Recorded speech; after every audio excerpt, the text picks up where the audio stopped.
The Executions. Washington, Friday, July 7th. The trial is over. 4 of the conspirators have paid with their lives the penalty of the great conspiracy, the rest go to the jail, and with one exception for the remainder of their lives. Whatever our individual theories may be, the great crime is ended, and this is the crowning scene. It was a long and dusty avenue, along which rambled soldiers in bluishly white coats, cattle with their tongues out, straying from the herd, and a few Negroes making for their cabins, which dotted the fiery and vacant lots of the suburbs. At the foot of this avenue, where a lukewarm river holds between its dividing arms a dreary edifice of brick, the way was filled with collected cabs, and elbowing people, abutting against a circle of sentinels who kept the arsenal gate. The low, flat, dust-white fields to the far left were also lined with patrols and soldiers lying on the ground in squads beside their stacked muskets. Within these a second blue and monotonous line extended. The drive from the arsenal gate to the arsenal's high and steel-spiked wall was beset by companies of exacting sabremen, and all the river bank to the right was edged with blue and bayonets. This exhibition of war was the prelude to a very ghastly but very popular episode and execution. 3 men and a woman were to be led out in shackles and hung to a beam. They had conspired to take life, they had thrilled the world with the partial consummation of their plot, they were to reach the last eminence of assassins, on this parched and oppressive noon, by swinging in pinioned arms and muffled faces in the presence of 1,000 people. The bayonets at the gate were lifted as I produced my pass. It was the last permission granted. In giving it away, the general seemed relieved, for he had been sorely troubled by applications. Everybody who had visited Washington to seek for an office sought to see this expiation also. The officer at the gate looked at my pass suspiciously. "I don't believe that all these papers have been genuine," he said. "Is an execution, then, so great a warning to evildoers, that men will commit forgery to see it?" I entered a large grassy yard, surrounded by an exceedingly high wall. On the top of this wall, soldiers with muskets in their hands were thickly planted. The yard below was broken by irregular buildings of brick. I climbed by a flight of rickety outside stairs to the central building, where many officers were seated at the windows, and looked a while at the strange scene on the grassy plaza. On the left, the long, barred, impregnable penitentiary rose. The shady spots beneath it were occupied by huddling spectators. Soldiers were filling their canteens at the pump. A face or two looked out from the barred jail. There were many umbrellas hoisted on the ground to shelter civilians beneath them. Squads of officers and citizens lay along the narrow shadow of the walls. The north side of the yard was enclosed on 3 sides by columns of soldiers drawn up in regular order, the side next to the penitentiary being short to admit of ingress to the prisoner's door, but the opposite column reached entirely up to the north wall. Within this enclosed area a structure to be inhabited by neither the living nor the dead was fast approaching completion. It stood gaunt, lofty, long. Saws and hammers made dolorous music on it. Men, in their shirt sleeves, were measuring it and directing its construction in a business way. Now and then someone would ascend its airy stair to test its firmness, others crawled beneath to wedge its slim supports, or carry away the falling debris. Toward this skeleton edifice all looked with a strange nervousness. It was the thought and speculation of the gravest and the gayest. It was the gallows. A beam reached, horizontally, in the air, 20 feet from the ground, for awkward ropes, at irregular intervals, dangled from it, each noosed at the end. It was upheld by 3 props, one in the center and one at each end. These props came all the way to the ground where they were mortised in heavy bars. Midway of them a floor was laid, 20 by 12 feet, held in its position on the farther side by shorter props, of which there were many, and reached by 15 creaking steps, railed on either side. But this floor had no supports on the side nearest the eye, except 2 temporary rods, at the foot of which 2 inclined beams pointed menacingly, held in poise by ropes from the gallows floor. And this floor was presently discovered to be a cheat, a trap, a pitfall. 2 hinges only held it to its firmer half. These were to give way at the fatal moment, and leave only the shallow and unreliable air for the bound and smothering to tread upon. The traps were 2, sustained by 2 different props. The nooses were on each side of the central support. Was this all? Not all. Close by the foot of the gallows 4 wooden boxes were piled upon each other at the edge of 4 newly excavated pits, the fresh earth of which was already dried and brittle in the burning noon. Here were to be interred the broken carcasses when the gallows had let go its throttle. They were so placed as the victims should emerge from the jail door they would be seen near the stair directly in the line of march. And not far from these, in silence and darkness beneath the prison where they had lain so long and so forebodingly, the body of John Wilkes Booth, sealed up in the brick floor, had long been mouldering. If the dead can hear, he had listened many a time to the rattle of their manacles upon the stairs, to the drowsy hum of the trial and the buzz of the garrulous spectators, to the moaning, or the gibing, or the praying in the bolted cells where those whom kindred fate had given a little lease upon life lay waiting for the terrible pronouncement. It was a long waiting, and the roof of a high house outside the walls was seen to be densely packed with people. Others kept arriving moment by moment. Soldiers were wondering when the swinging would begin and officers arguing that the 4 folks deserved it, damn them. Gentlemen of experience were telling over the number of such expiations they had witnessed. Analytic people were comparing the various modes of shooting, garroting, and guillotining. Cigars were sending up spirals of soothing smoke. There was a good deal of covert fear that a reprieve might be granted. Inquirers were many and ingenuous for whiskey, and 1 or 2 were so deeply expectant that they fell asleep. How much those 4 dying, hoping, cringing, dreaming felons were grudged their little gasp of life. It was to be a scene, not a postponement or a prolongation. Who was to be the executioner? Why had not the renowned and artistic Isaacs been sent for from New York? Would they probably die game, or grow weak-kneed in the last extremity? Ah, the gallows workmen have completed the job. Now then we should have it. Still there was delay. The sun peeped into the new-made graves and made blistering hot the gallows floor. The old pump made its familiar music to the cool plash of blessed water. The grass withered in the fervid heat. The bronzed faces of the soldiers ran lumps of sweat. The file upon the jail walls looked down into the wide yard yawningly. No wind fluttered the 2 battle standards condemned to unfold their trophies upon this coming profanation. Not yet arrived. Why? The extent of grace has almost been attained. The sentence gave them only till 2 o'clock. Why are they so dilatory in wishing to be hanged? Suddenly the wicket opens, the troops spring to their feet, and stand at order arms, the flags go up, the low order passes from company to company, the spectators huddle a little nearer to the scaffold, all the writers for the press produce their pencils and notebooks. First came a woman pinioned. A middle-aged woman, dressed in black, bonnet and veiled, walking between 2 bareheaded priests. One of these held against his breast a crucifix of jet, and in the folds of his blue-fringed sash he carried an open breviary, while both of them muttered the service for the dead.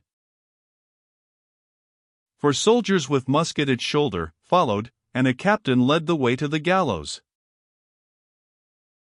The second party escorted a small and shambling German, whose head had a long white cap upon it, rendering more filthy his dull complexion, and upon whose feet the chains clanked as he slowly advanced, preceded by 2 officers, flanked by a Lutheran clergyman, and followed, as his predecessor, by an armed squad. The third, preacher and party, clustered about a shabby boy, whose limbs tottered as he progressed. The fourth walked in the shadow of a straight high stature, whose tawny hair and large blue eye were suggestive rather of the barbarian striding in his conqueror's triumph, than the assassin going to the gallows. All these, captives, priests, guards, and officers, nearly 20 in all, climbed slowly and solemnly the narrow steps, and upon 4 armchairs, stretching across the stage in the rear of the traps, the condemned were seated with their spiritual attendants behind them. The findings and warrants were immediately read to the prisoners by General Harcroft in a quiet and respectful tone, an aide holding an umbrella over him meantime. These having been already published, and being besides very uninteresting to any body but the prisoners, were paid little heed to, all the spectators interesting themselves in the prisoners.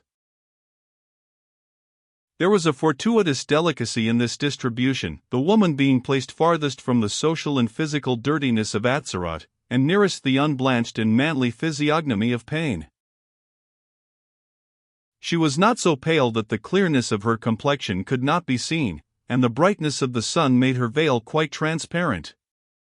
Her eyes were seen to be of a soft gray, her brown hair lay smoothly upon a full, square forehead, the contour of her face was comely, but her teeth had the imperfectness of those of most southern women, being few and irregular. Until the lips were opened she did not reveal them. Her figure was not quite full enough to be denominated buxom, yet had all the promise of venerable old age, had nature been permitted its due course. She was of the medium height, and modest, as what woman would not be under such searching survey?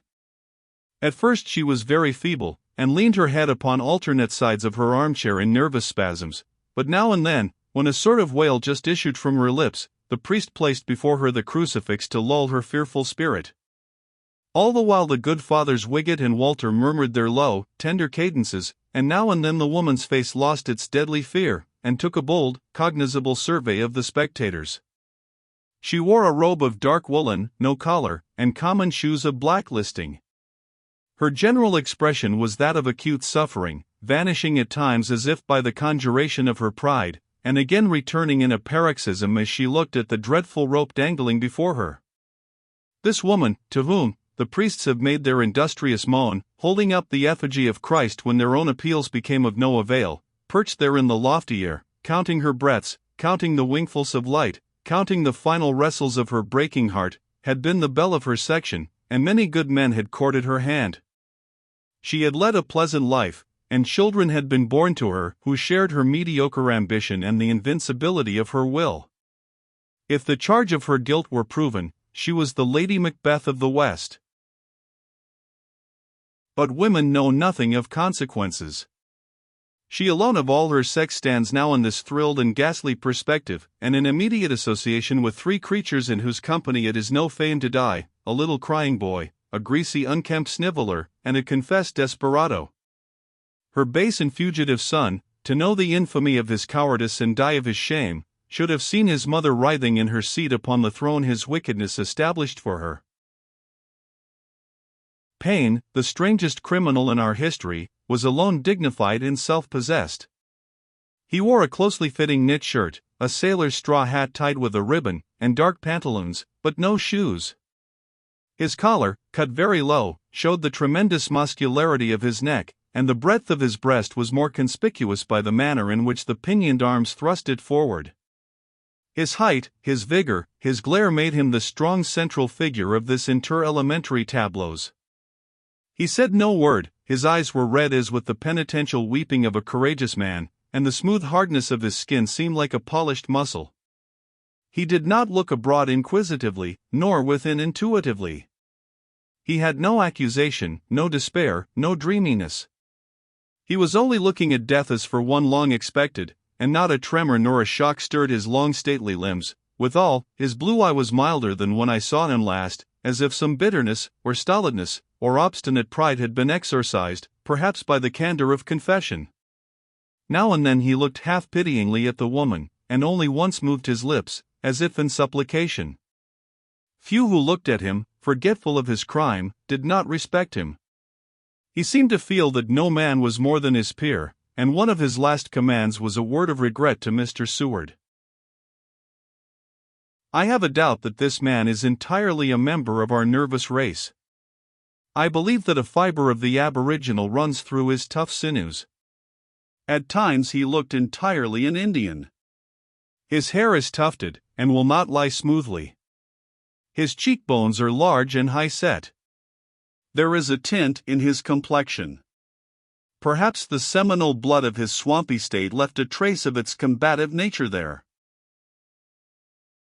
Payne was a preacher's son, and not the worst graduate of his class. His real name is Lewis Thornton Powell. He died without taking the hand of any living friend. Even the squalid Atzerodt was not so poor. I felt a pity for his physical rather than his vital or spiritual peril. It seemed a profanation to break the iron column of his neck, and give to the worm his belted chest. But I remember that he would have slain a sick old man. The third condemned, although whimpering, had far more grit than I anticipated. He was inquisitive and flippant-faced, and looked at the news flaunting before him, and the people gathered below, and the haggard face of Atzerodt, as if entirely conscious and incapable of abstraction.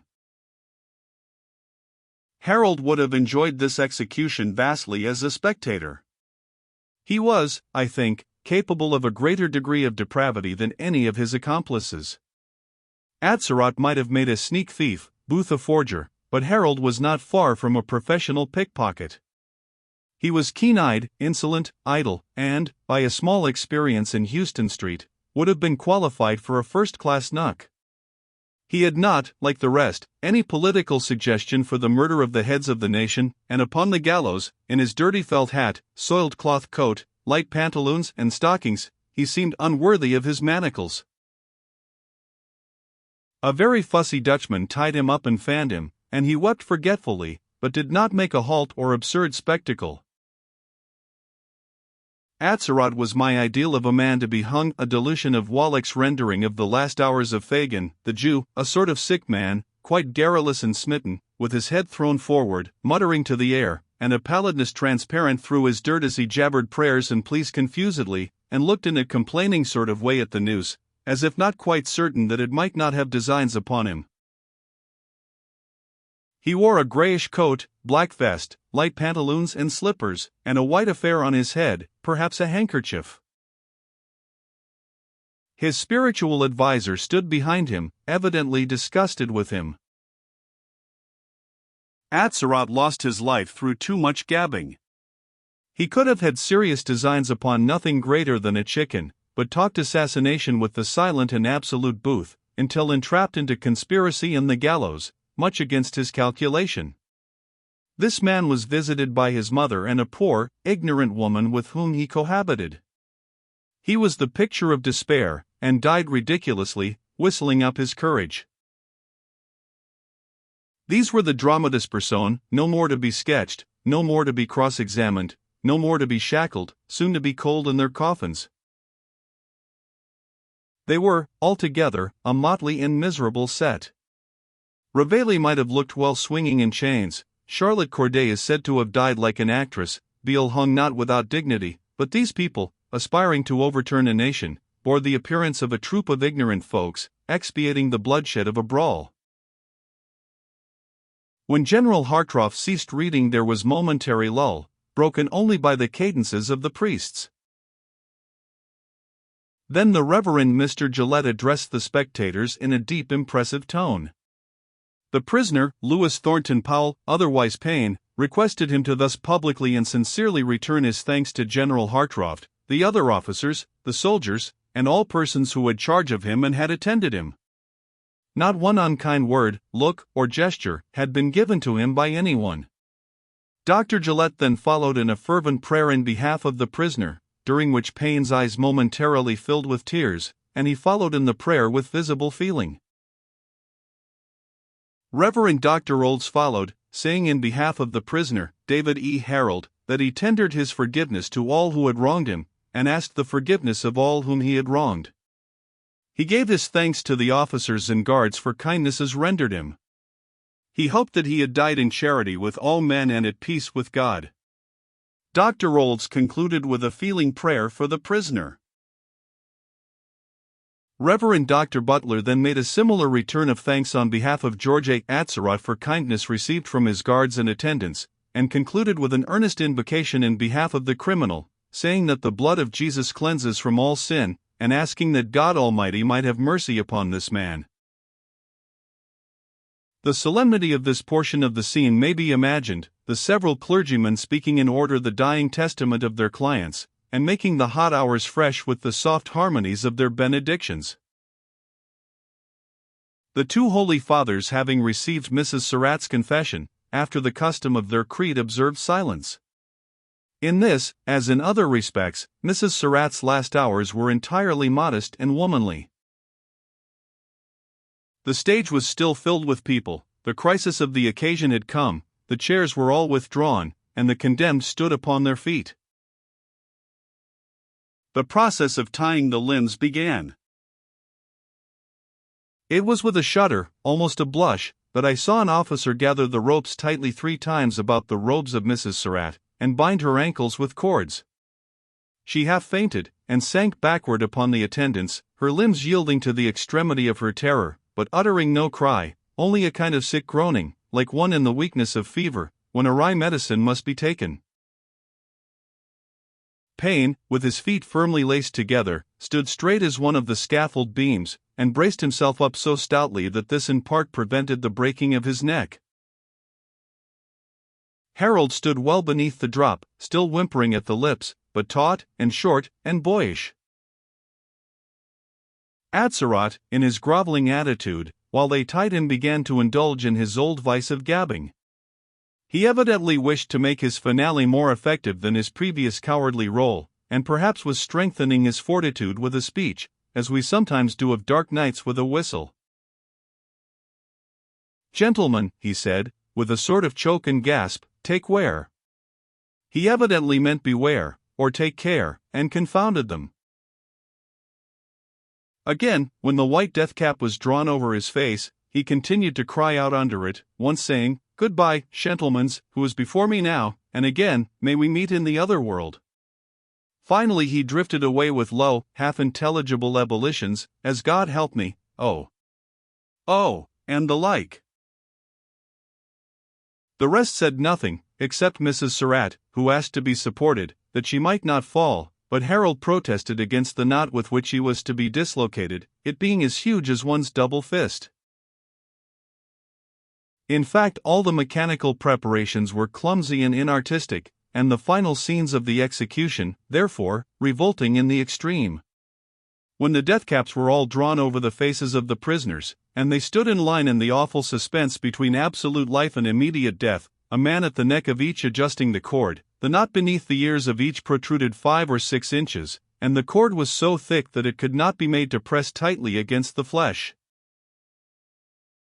So they stood, while nearly 1,000 faces from window, roof, wall, yard and housetop gazed, the scaffold behind them still densely packed with the assistants, and the 4 executioners beneath, standing at their swinging beams.